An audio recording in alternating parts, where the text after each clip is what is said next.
the top 10 UFC prospects that I think are going to be taken over in the year 2025 and 2026. I think these guys are going to break into the top 10, top 5, or maybe even champion in their respective divisions. And, you know, there's a lot of hate recently going around against the Fighting Nerds. And it just really tells me how sour the UFC fans are. People hate hype. They literally dislike anyone doing well. The fact that the Fighting Nerds, the top 4 guys, Baralho, Ruffy, Jean Silva, and Prates are combined 18-0 in the UFC, everybody hates it. And I don't understand why. Why do people hate people succeeding? Why do people not like Jean Silva having fun in the octagon? Why do people think that Mauricio Ruffy's Conor McGregor 2.0 and he has no cardio and he sucks? Why do people think Prates sucks? I don't understand. Why do people hate fighters doing well? It's exciting. They finish fights. But either way, I want to get into this and talk about what I think are the top 10 prospects in the UFC right now to look out for. That's not to say this is the top 10 best or like the be-all, end-all. There are more prospects than this, but these are the top 10 that I want to go through. Starting off with the Fight Nerds, you know? Let's start off with Carlos Prates. This guy burst onto the scene in the beginning of 2024. 4 UFC fights, 4 knockouts, already ranked number 13 at welterweight. Hard to even call him a prospect because he's ranked, but listen, I think this guy has top 5 potential, and if people aren't, or if fighters aren't able to stuff his takedowns, this guy is going to go far because this guy has the most power in the welterweight division, and I don't think that's a hot take. He's one punch KO and no magnet, not even landing a clean shot. One punch KO'd Liang, body shot KO'd Charles Radke, one punch KO'd Trevin Giles. I mean, this guy's power is otherworldly, and if you're forced to stay on the feet with this guy, he's probably going to get you out of there. That's just what it is. The only thing that's unanswered about Carlos Prates is how's his grappling, you know, because we've seen his striking. This guy's a Muay Thai genius. He has it tattooed on his chest for a reason. We've seen his striking, but we need to see his grappling because you already know whenever he gets to the top of that welterweight division, we've got a bunch of grapplers in Kamaru Usman and Bilal Muhammad and Gilbert Burns and Colby Covington. No, I'm joking. He would smoke Colby Covington, but you get my point. Joaquin Buckley. There are a lot of great Shavkat. There are a lot of great grapplers at the top of welterweight. So I could definitely see Carlos Prates breaking into the top 5. I do think he's going to get past Jeff Neal, which is crazy. He's already fighting Jeff Neal a year ago, or a little over a year ago. This guy wasn't even in the UFC. Now he has 4 fights with 4 knockouts, and he's ranked number 13 at welterweight. And yeah, man, I'm excited for Carlos Prates' fight at UFC 214. I am picking him to beat Jeff Neal. I do think that Jeff Neal will be the first person to survive the storm and not get finished. I think Jeff Neal will make it to decision, but I think Prates will knock him down in that fight, and he will win a decision. But yeah, look out for Carlos Prates. Guaranteed this guy's going to be top 5 welterweight. I'd say top 5 welterweight probably by the beginning of 2026 because the welterweight division is very strong at the top. Maybe top 5 might be a little too much if his grappling gets exposed, but I don't know. I'm very high on this guy, and I think he can do great things. Let's get on to the next Fighting Nerd. Oh, actually, look, here's some of his fights I want to show you guys. Knocking out Trevin Giles, knocking out Charles Radke, knocking out Neil Magny, knocking out Liang. I mean, this guy did this in a span of 12 months. How crazy is it? Less than 12 months, I believe. How crazy is that? Who else do you know came into the UFC 4 fights in 12 months and knocked out all 4 opponents? Brutally out cold. Who does that to Neil Magny? Him and Santiago Ponzinibbio are the only 2 fighters to brutally knock out Neil Magny. And yeah, man, I'm high on Prates, and I think he's going to do great things in that welterweight division. Mauricio Ruffy coming off the KO of the year contender versus Bobby Green. A wheel kick KO against Bobby Green, out cold. One of the most brutal and clean KOs we've ever seen in the history of the UFC. I mean, that was just beautiful. Seeing that live, my jaw dropped. I kind of felt bad for Bobby Green, but this guy has 3 wins in the UFC, 2 knockouts. He had a fight against James Lontop, who missed weight by like 15, 20 pounds, or he was 15 to 20 pounds heavier, I believe, in the fight. Not missed weight by that much, but it gave him a huge size advantage, and I think what that did is it made Mauricio Ruffy very hard for him to finish James Lontop, because whenever you are not cutting as much water weight and you're bigger, you're going to be able to take better shots. So a lot of people were left with a sour taste in their mouth about Mauricio Ruffy, saying he's overrated because of the Lontop fight, but let's not pretend like this guy didn't just send Bobby Green into the stratosphere with a wheel kick. That was a beautiful KO, and you know what? I do kind of agree with the comparisons of Brazilian Conor McGregor. He kind of has that same like bladed karate stance. Darts in and out really fast, power, dangerous. The only issue with this guy is how's his grappling. You know, brother, we need to check his grappling, brother, because his striking's there. Obviously, he's going to outstrike most guys in his division. It just depends how's his grappling? Because as we know, once you get to the top of the lightweight division, we have the Arman Sarukins, we have the Charles Oliveras, the Ilia Toporias, the Islam Makashevs, the Hanata Moikanus, the Paddy Pimblets. You know, all these guys are really great grapplers. And, you know, if you're a great striker, but you run into a guy who's going to out-wrestle you, is it really going to matter? He's just going to take you down to the ground. But nonetheless, I do think by 2026, we will see Mauricio Ruffy as a top 10 lightweight. This guy is just too amazing on the feet to not make it to the top 10. But once he gets to the top 10, I definitely could see him getting a matchup where he might lose. But he just got that brutal KO against Bobby Green. I'm high on him. I'm excited to see what he does next. And yeah, man, Mauricio Ruffy doing his thing in the UFC. 3 fights, 2 finishes, and I love his nickname. His nickname is One Shot. Gotta love whenever guys have a pretty cool nickname, because that he did. He one-shotted Bobby Green to the dome with his foot, and it was beautiful. And he also has a finish over Jamie Mullarkey, I think, in his UFC debut. Knocked him out. So, yeah, I think the future's bright for Mauricio Ruffy and the Fighting Nerds. And let's get on to my favorite fighting nerd. And I think this guy might be the best fighting nerd or the second best behind Baraujo, Jean Lord Silva. Jean Silva, also just like Carlos Prates, burst on the UFC scene out of nowhere. 4 finishes in 4 fights, and yeah, man, that he knocked out, I forgot, Weston Wilson, I think, and then a week later he beat Drew Dober by doctor stoppage, one of the most brutal doctor stoppages I've ever seen. And he just beat Myktybek Orolbai, and he's fighting Bryce Mitchell at UFC 314. And listen, if this guy goes out there and styles on Bryce Mitchell, I think this guy has champion potential. I really do. I'm very high on Jean Silva. Say what you want about his antics in the octagon. Some people think it's too much or it's too flashy, but say what you want about it, man. But this guy delivers. I mean, whenever this guy is put in the octagon, he's joking around with his opponents, but don't get twisted by the jokes. Don't be distracted by the jokes. This whole time, this guy's looking to take your head off and to freaking knock you out cold like he did to Myktybek Orolbai. And he was emoting. He was doing all kind of crazy stuff in the octagon, and then boom, knocks down Myktybek Orolbai, and then finishes him with body shots. Brutalizes Drew Dober. I mean, knocked out Charles Jourdain. Granted, Charles Jourdain got some takedowns on him, but it didn't matter. He got up and he finished him. So, yeah, man, I'm high on Jean Silva. He's 4-0 in the UFC, and I think, listen, with Ilia Topuria gone, I think Jean Silva has championship potential. Maybe that's a bit of glaze, but again, I just want to stress, I don't understand why people are hating so much on the Fight Nerds. Oh my God, dude, a team that's undefeated, that's entertaining and fights for finishes. Dude, I hope they all lose. I hate whenever fighters succeed. These fighters really show how many haters there are in the world, because they don't want to see guys succeed unless it's John Jones. But anyway, yeah, I'm really high on the Fight Nerds. I'm excited to see what they do in the future. And so far, man, the top 4 guys, the main 4 are 18-0. So let's see if they can keep it going. Hopefully they do Baraujo versus Whitaker. I didn't include Baraujo in here because at this point, is he really a prospect? He's like top 5 at middleweight. So he did his thing. He's to the top of the division. But yeah, the Fighting Nerds all the way. Let's go, baby. Moving on to Joshua Van. Listen, Joshua Van's one of the youngest fighters on the UFC roster. He's like 22, 23 years old. And this guy's the best boxer at flyweight. And I don't care what anybody says. A UFC record of 6-1, which is pretty crazy when you consider this guy's only 23. And yeah, best boxer at flyweight, top 5 potential. I 100% believe that. And listen, the performance he just had against Ray Saruya, who was just spamming takedowns on him. Listen, Ray Saruya is a great grappler. The performance he had against Ray Saruya, to me, was very promising. It showed that he refused to be held down. Sure, you can take Joshua Van down, but he will not be held down. He will get back up. I think this guy has some of the best takedown defense in the flyweight division. Add that with his boxing, and this guy's going to be a problem for anybody in that division, because he's been knocked out by I forgot who he was knocked out by. But anyways, he was knocked out in the beginning of his UFC career, and that's the only way to really beat this guy is knock him out. You're not going to submit him. You're not going to keep him on the ground. He's too hard to hold against the fence. Jose Aldo, take note. Look at what Joshua Van does when he gets held up against the fence. He doesn't take that shit. He gets out of it. No, I'm joking, but Joshua Van, man, he's doing his thing. 6-1 in the UFC at 23 years old is insane. And I think this guy is going to come to a top 5 near you by 2026. He's racking up a lot of experience for a guy his age. He has great boxing. He's getting better and better every time we see him. He had that absolute barn burner with Cody Durd, and then he turned around and smoked Ray Saruya, who was undefeated, by the way.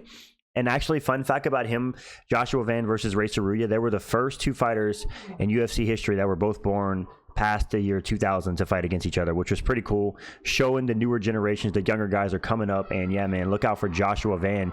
Already have 7 fights in the UFC, 6 wins, and I think he's ranked number 13 at flyweight. This guy, mark my words, will be a top 5 flyweight, I'd say by the middle of 2026. So, yeah, keep an eye on Joshua Van. I was very impressed.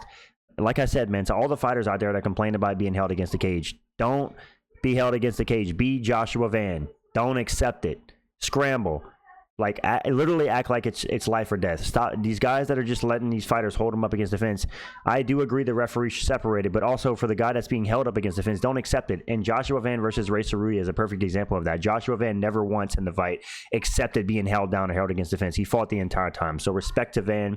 I'm high on him with his boxing and great takedown defense. I could see this guy going forward in the flyweight division. I don't think he'll become champ, but he'll definitely be top 7, top 5 one day. So shout out to Joshua Van. Moving on to Joe Pyfer.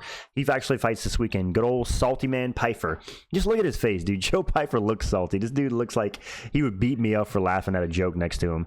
I mean, I don't know what's wrong with Joe Pyfer. I don't know why he's always so mad, but this guy does have 5 wins in the UFC, 4 knockouts and 1 submission. And, you know, he was fraud checked by Jack Hermanson. But listen, man, Jack Hermanson's a crafty vet. Joe Pyfer bounced back with the finish over the GOAT, Marc-Andre Barriault. But listen, I think this guy's the most powerful middleweight on the planet right now. I think he has the most power at middleweight, and I think he has top 8 potential. I don't know if Joe Pyfer is top 5 material. I think he can get a little too, like, what's the word, like, stubborn in the striking sometimes. I think he should try to take more guys to the ground, because Joe Pyfer has some very powerful double leg. He can get you to the ground. If he gets you to the ground, he has nasty ground and pound, and as shown in the Abdul Razak Al Hassan fight, he can even submit you with an arm triangle. So Joe Pyfer is well-rounded. He's very powerful, and look out for this guy. I do think he's going to become into the top 10. I'd say by the beginning of 2026. He gets 2-3 fights in the UFC this year. They're going to start building him up. You already know Dana White loves Joe Pyfer, so they're going to push him really hard. But yeah, man, Joe Pyfer, he's up there with Jamal Hill and Tony Ferguson for some of the saltiest UFC fighters in history. But this guy's KO'd Gerald Meerschaert. He's KO'd Marc-Andre Barriault. He submitted Abdul Razak Al Hassan. And he had that one stinker performance against Jack Hermanson where he kind of got boxed up. But hey, man, it happens. You can't win them all. Joshua Van and Joe Pyfer do have losses in the UFC. But this ain't boxing. Losses don't matter in the UFC. You can bounce back and you can be an all-time great. And I do think Joe Pyfer is capable of being an elite middleweight. It's just, I think he just needs to work on not getting frustrated during the fight. I think he got frustrated during the Jack Hermanson fight and kind of just like was kind of stuck on repeat, and he never really tried anything different. I get it's Jack Hermanson and he has a great grappling, so it's hard to take him to the ground, but I don't know. Joe Pyfer should have switched, maybe tried something new in the fight instead of just getting pieced up the whole fight. But either way, Body Bags Pyfer faces Kelvin Gastelum this weekend, and I am pumped for this fight, and I do think that he will, I think he'll knock out Kelvin Gastelum. Mark my words, Joe Pyfer will knock out Kelvin Gastelum this weekend at UFC Mexico City.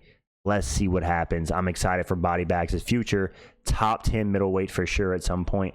Moving on to Carlos Leal. I have a rant about Carlos Leal versus Rinat Fakhretdinov. He 100% won that fight. Not only did he win that fight against Rinat Fakhretdinov, he won all 3 rounds, and I think he won comfortably. The fact that it was in, where was it? I think it was in Abu Dhabi, I believe, at UFC 308, Carlos Leal's debut versus Rinat Fakhretdinov.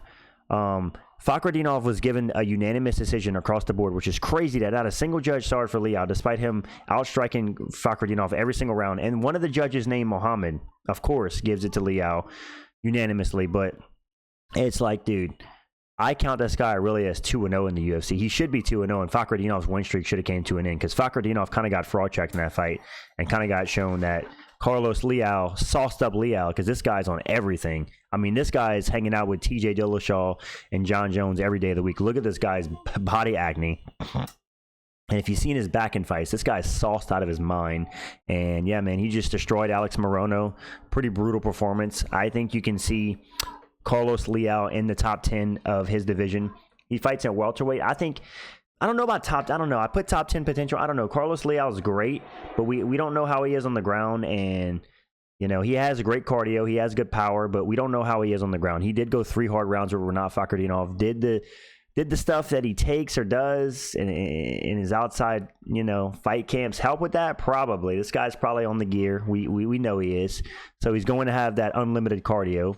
So, but yeah, man, Carlos Leal, that performance against Alex Morono was crazy. If you go back and look at the stats, they both threw like 60 or 70 strikes just in the first round before Leal found the finish. And like I said, I don't care what anybody says. This guy dominated like dominated and comfortably beat Renat Fakhretdinov, but the biased judges over there in Abu Dhabi gave it to Renat, so he should be 2-0 in the UFC. Look out for him. This guy's a cardio machine for one reason or another. Who knows? Maybe maybe he's drinking some of Paulo Costa's secret juice. But either way, Carlos Leal, I think, will at the very least become a top 15 fighter in his UFC career. Let's get on to the next prospect we're going to be looking out for, Zhang Mingyang. And, you know, going back and look at this guy's Tapology, it's actually crazy. He's finished like his last like 8 or 9 fights, I believe. And I kind of feel bad for Anthony Smith. What is up with Anthony Smith? This guy called for Zhang Mingyang to be his retirement fight. Anthony Smith is literally asking for a death wish. This guy wants to get his ass kicked. Because Zhang Mingyang is a young, hungry up-and-comer, dangerous light heavyweight. 2 finishes in the UFC, 2 knockouts. And listen, Anthony on Smith paper, he's 36 years old. He's taking a ton of damage. It's his last fight. He's mentally going to be checked out. I mean, he's asking the UFC brass to do power slap. That's the level of CTE that Anthony Smith is reaching in. All jokes aside, I do think this guy's going to run right through Anthony Smith. He's going to smoke him probably in the first round, TKO, and top 5 potential for Zhang Mingyang, I think. He's a dangerous striker, and I think he can finish anybody in that light heavyweight division. Now, when he gets into the top 5, listen, call me crazy, but I would pick Zhang Mingyang to beat Jamal Hill right now. I'm not too high on Jamal Hill. I think he's overrated. I think his footwork is just dancing around like he's a wannabe professional ballerina. Either way, Jamal Hill's footwork is terrible, and I think Zhang Mingyang would piece him up and knock him out. But either way, look to this guy to get into the rank. He's going to be Anthony Smith. He's going to debut in the top 15, probably number 14 or 15, and he's going to be looking to that top 10, and I'd favor him against a lot of these light heavyweights coming up. But Zhang Mingyang, I'm excited for him in the UFC. I think with a win over Anthony Smith, he definitely has earned his right to be in the top 10, because listen, once you beat Anthony Smith, you know that you're goated, because Anthony on paper is the GOAT. He's beaten, he's fought the GOAT Slayer and Dominic Reyes, and he's fought the GOAT himself, John Jones. And those are close fights. Like, you really got to tip your hat off to Anthony Smith for nearly beating John Jones by disqualification. And the way he, made Reyes work for the TKO, Anthony Smith is no joke. And with Zhang Mingyang getting through him, you might even have to say Zhang Mingyang deserves a title shot. But yeah, Zhang Mingyang, all jokes aside, is going to beat Anthony Smith, and I think he's going to crack into the rankings at light heavyweight. Look out for this guy. I do think he's going to do big things at light heavyweight. He's going to do big things for Chinese MMA. Moving on to the Welsh gangster, Oban Elliott. Now, I was not high on Oban Elliott, I'll be honest. He's 3-0 in the UFC, 1 finish. He did beat the GOAT, Val Woodburn. If you guys remember, Val Woodburn is the guy that fought Bo Nickel on short notice. The fact that Oban Elliott has a win over him is kind of crazy, because Val Woodburn, if you don't know, now you know. Val Woodburn's the GOAT. No, I'm joking, but Oban Elliott versus Basil Hafez. If you guys do not remember, Basil Hafez is that fighter that fought JDM on short notice and nearly beat JDM. Took him to a split decision, a very close fight.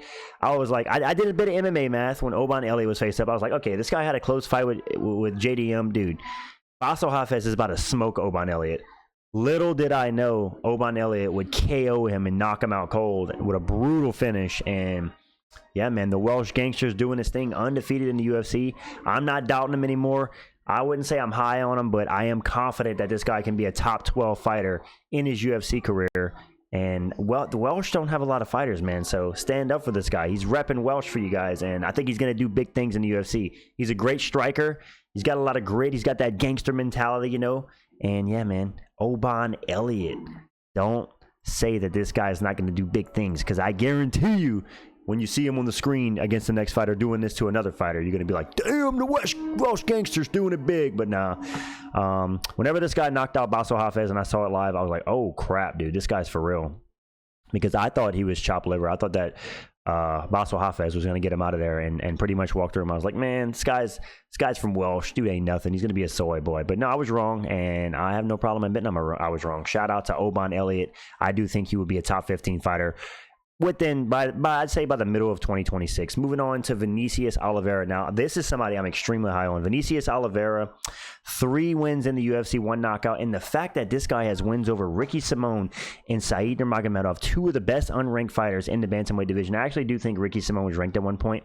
But listen, Ricky Simon just knocked out Javid Basharat, who was undefeated, out cold, brutally. And Vinicius Oliveira has a win over Ricky Simon, which that win, I think, is going to go on to age very well. And he has a win over Said. Listen, Said is an amazing and hard opponent to beat. He's a Nurmagomedov. You already know those guys are really hard to beat. And don't get me wrong, he's not part of the Umar Abdulmanap camp and all that, but Saeed Nurmagomedov is no joke. He's a really good fighter, really skilled, and going into the fight, I did pick Vinicius Oliveira, but I was still surprised whenever he won the fight because, listen, Saeed Nurmagomedov is good, man. The fact this guy has great wins for a guy that only has 3 fights in the UFC. He has the finish over Bernardo Sopai. And listen, people were talking about, and going into the Vinicius Oliveira fight, people were talking about how like he got controlled by Sopai, and if Sopai can control him, then so can Saeed. But first of all, Saeed's a striker, not a grappler, so that was kind of a casual take. But this guy's dangerous on the feet, and he's no joke on the ground either. He can hold his own on the ground. He's not really like a guy that's going to finish you on the ground, but on the feet, this guy's dangerous. That flying knee he landed against Bernardo Sopai would have knocked out nearly every single bantamweight on the roster. That's the kind of stuff you got to throw against Merab. Listen, if Vinicius Oliveira fights Merab, just hear me out. This dude's going to freaking flying knee Merab's head into the stratosphere. But why don't fighters throw flying knees on Merab? Can somebody let me know in the comments? Am I just casual maxing? Where's the flying knees versus Merab whenever he's shooting these sloppy-ass takedowns? I need to see these guys throwing ruthless knees. What do you have to lose? You're going to get submitted by Merab? No. You're going to get knocked out by Merab? No. You're going to end up on your back? Okay, cool. He'll let you back up. But yeah, either way, Vinicius Oliveira, look out for this guy. 3 wins in the UFC. 2 of them are really good wins, and he's dangerous. He's flashy. He's fast, and I think that this guy has top like 10 potential at bantamweight. Sounds crazy, but listen, man, low-key, bantamweight's filled with a bunch of unks. Ayman Zahabi's 37. Jose Aldo's like 38. Henry Cejudo's 37. I mean, Corey Sandhagen is 33. Rob Font is 35. There's a lot of Merab's 34. There's a lot of old heads at bantamweight, and I think we're going to see a changing of the guard coming in like the next year. We're going to see a completely new top 10, top 15 at bantamweight, and I think Vinicius Oliveira is going to be part of that. So look out for Vinicius Oliveira. He's a great prospect, and I think he's going to do great things in that bantamweight division. And the last one, Myktybek Orolbai, having one of the greatest fights of all time whenever he fought Mateusz Rambesky last year. Literally one of the greatest fights I've ever seen live. I was on the edge of my seat. That was a bloodbath, a back and forth absolute war, and unfortunately he didn't get it done. I do have one heavy criticism of Myktybek Orolbai that I'll get to in a second, but he has a UFC record of 2-1. Very close fight with Mateusz Rambesky. He has a submission win over Oros Medic, and I forgot who his other win was over. But listen, this guy has top 10 potential. But there's a big if on his top 10 potential. You guys want to know what I think this guy's top 10 potential is? If this guy stays at Team Alpha Male, I do not think he becomes top 10. However, if he finds a more credible gym that can make him progress in his career, I can 100% see this guy being top 10 at lightweight. He's got great skills on the ground. He's got great skills on the feet. A very well-rounded fighter. But man, leave Team Alpha Male. Team Alpha Male is just not it. Uriah Faber has shown that they do not produce world champions over there. They produce Cody Garbrandt, who is the greatest bantamweight of all time for 25 minutes, and this guy's 3-6 in his last 9 now. They didn't produce TJ Dillashaw. Dillashaw won the belt when he was with Dwayne Ludwig, and outside of that, who has Team Alpha Male produced that has won a belt? Chad Mendez came up short against Jose Aldo and Conor McGregor. It's like Joseph Benavidez had 4 title shots and he fought for Team Alpha Male, couldn't get the belt. There's a lot of guys that I mean, even Song Yadong has a ton of losses on his record. I know Song Yadong is good, but it just goes to show, man, Team Alpha Male does not produce champions. I'm not trying to hate on Uriah Faber, but there are better gyms out there. And I think if Myktybek Orolbai wants to be a champion, he needs to leave Team Alpha Male and find somewhere else better to train. But yeah, guys, this is the 10 prospects that I'm looking at right now that I see breaking into the top 10 of the lightweight of the UFC's stacked divisions. I think these guys can all break into the top 10, especially in lightweight and in bantamweight, where a lot of the top 10 fighters, top 15 fighters are really old. You're going to see a changing of the guard in those 2 divisions, and I'm excited to see it, man. Let's see the Ignacio Bahamondes, the Ludovic Kleins, the Fares Ziams, the Myktybek Orolbai. There's a lot of guys coming up at lightweight and bantamweight, and I'm excited to see it. I can't wait. I'm ready for the changing of the guard. I'm tired of seeing the same top 10s every single time I load the UFC website. Let's get these old heads out of there and get the new heads in. Let me know what you guys think in the comments. What prospects are you guys looking forward to, and where do you guys think these guys I mentioned in the video will end up? Like and subscribe if you enjoyed this video. Thank you guys. I'm out. Peace.